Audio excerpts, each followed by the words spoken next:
பிரித்தானியாவின் எல்லை பாதுகாப்பு மற்றும் குடிவரவு முறையை நவீனமயமாக்கும் நோக்கில் மின்னணு பயண அங்கீகாரம் என்ற புதிய முறை அறிமுகப்படுத்தப்பட்டுள்ளது. அதற்கமைய இதுவரை காலமும் தங்களது இரண்டாவது நாட்டு கடவுச்சீட்டை பயன்படுத்தி பிரித்தானியாவிற்குள் நுழைந்து இரட்டை குடியுரிமை கொண்ட பிரித்தானியர்கள் இனி செல்லுபடியாகும் பிரித்தானிய கடவுச்சீட்டு இல்லாமல் நாட்டிற்குள் நுழைய முடியாது. இந்த புதிய மாற்றத்தினால் இரட்டை குடியுரிமை கொண்டவர்கள் பெரும் செலவை எதிர்கொள்ள வேண்டியுள்ளது.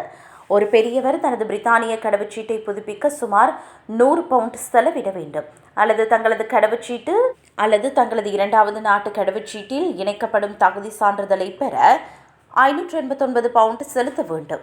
இவை இரண்டுமே கிடைப்பதற்கு பல வாரங்கள் எடுக்கும் என்பது குறிப்பிடத்தக்கது. இந்த திடீர் மாற்றத்தால் வெளிநாடுகளுக்கு சென்ற பல பிரித்தானியர்கள் தாயகம் திரும்ப முடியாமல் தவித்து வருகின்றனர். ஆஸ்திரேலியாவில் உள்ள தனது தந்தையின் இறுதிக்கால பராமரிப்பிற்காக சென்ற ஒருவர் மற்றும் ஸ்பெயினில் விடுமுறையில் இருந்து ஜெர்மன் பிரித்தானிய குடியுரிமை கொண்ட பெண் என பலர் முறையான ஆவணங்கள் இல்லாததால் விமானம் ஏற அனுமதிக்கப்படாமல் சிக்கியுள்ளனர். இந்த விவகாரம் குறித்து நாடாளுமன்றத்தில் கேள்வி எழுப்பிய தொழிலாளர் கட்சி எம்பிக்கள் இந்த நடைமுறை தேவையற்ற மற்றும் சிக்கலான அதிகாரத்துவ நடைமுறை என சாடினர். சொந்த நாட்டு குடிமக்களையே இவர்கள் நாட்டுக்குள் நுழைய விடாமல் தடுப்பது விந்தையாக இருப்பதாக அவர்கள் குற்றம் சாட்டினர்.